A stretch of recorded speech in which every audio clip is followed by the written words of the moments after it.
गीता का एक श्लोक आपको बता देते हैं। कल भी आपने गीता जी के 2 श्लोकों की व्याख्या सुनी थी, आज भी श्रवण करें। ये एक प्रकार का योग है, ये भक्ति योग है, ये साधना है, ये तप है।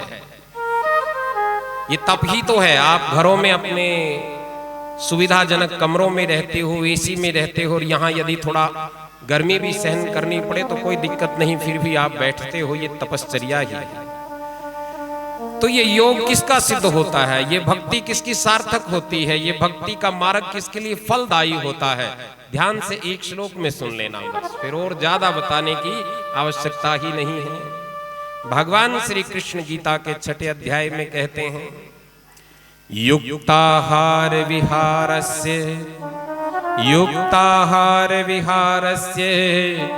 युक्तचेष्टस्य कर्मसु युक्त स्वप्नावबोधस्य योगो भवति दुःखः।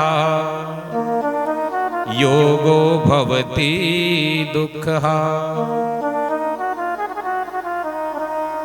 दुखों को हरने वाला ये योग, ये भक्ति योग किसका सिद्ध होता है? युक्ताहार विहारस्य, जिसका आहार और व्यवहार यथा योग्य है। आहार कहते हैं भोजन को। भजन में भोजन का बहुत महत्व है, ध्यान देना।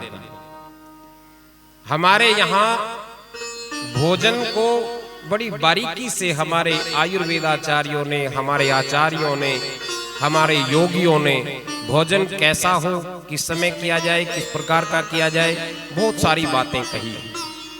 आयुर्वेद में वर्णन आया है, हित भूख, मित भूख, रित भूख। चरक संहिता में वर्णन आता है। हित भूख, ऐसा भोजन करें जो हमारे लिए हितकारी हो, जो अहितकारी ना हो, जो अहितकारी हो, जो हितकारी ना हो, ऐसा भोजन ना किया जाए।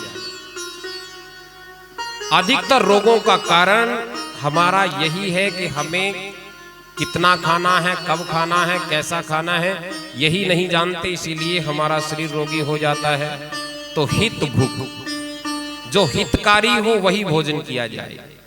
मित भूख, मित कहते हैं थोड़े को, थोड़ा भोजन किया जाए, बहुत ज्यादा भोजन ना किया जाए। इतना भोजन करके कथा में ना आए कि आते ही निद्रा देवी आ जाए, इतना भोजन भी ना करें, क्योंकि भोजन करने के बाद नींद आती है। ज्यादा भोजन करेंगे तो निद्रा देवी आएगी ही आएगी। मित भूख, थोड़ा भोजन। और ऋत भूख, ऋतु के अनुकूल भोजन किया जाए। जो ऋतु चल रही है उस ऋतु के अनुरूप भोजन लिया जाए। जैसे ये जो चतुर्मास अब चल गया है, कार्तिक मास तक चतुर्मास चलेगा। चतुर्मास में कैसा भोजन हो, दही ली जाए कि नहीं ली जाए, ये सब आप चीजें जानते हो। इन पर ज्यादा विस्तार करेंगे तो फिर कथा का विषय छूट जाएगा। ध्यान देना, यानी कि भोजन हमारा शुद्ध हो, सात्विक हो, अल्पाहारी हम बने। युक्ताहार विहारस्य, हमारा व्यवहार कैसा हो, सबसे बड़ी बात। अभी भोजन की बात आपने सुनी, आहार शुद्धौ सत्व शुद्धौ, ऐसा कहा गया है। आहार हमारा शुद्ध हो जाता है तो व्यवहार अपने आप शुद्ध हो जाएगा। बहुत कुछ भोजन पर निर्भर करता है, बहुत कुछ निर्भर करता है। हमारी विचारणा कैसी है, हम सोचते कैसा हैं, हमारा ये सारा जीवन शैली जो है ये भोजन पर बहुत कुछ निर्भर करता है। जैसा खाए अन्न वैसा बने मन। इसलिए भोजन जब हमारा ठीक हो गया, भगवान श्री कृष्ण ने कहा आहार को अपने पहले शुद्ध करो। आप भजन करना चाहते हो, आप कथा सुनना चाहते हो, आप योग साधना चाहते हो, आप भक्ति के मार्ग पर चलना चाहते हो, तो और कुछ करो ना करो, पहले अपने आहार को शुद्ध करो। आहार शुद्ध हो, सत्व शुद्ध हो। तो युक्ताहार विहारस्य, व्यवहार आपका ठीक होना चाहिए।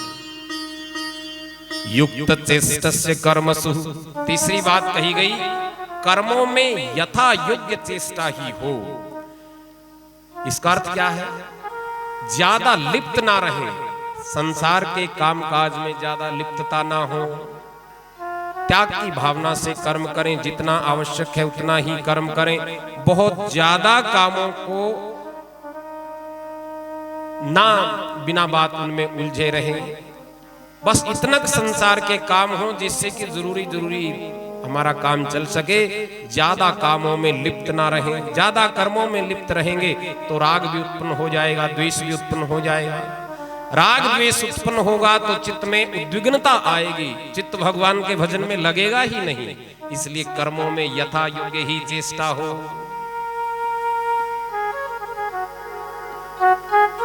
इस बात को अच्छी प्रकार से आप समझ गए होंगे, ज्यादा विस्तार में जाने की आवश्यकता नहीं है। जितना आवश्यक है बस उतना ही कर्मों में लगे रहे, बहुत ज्यादा नहीं।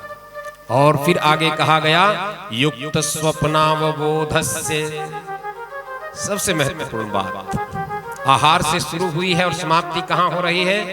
युक्त स्वप्नावबोधस्य। हमारा सोना और जागना यथा योग्य होना चाहिए।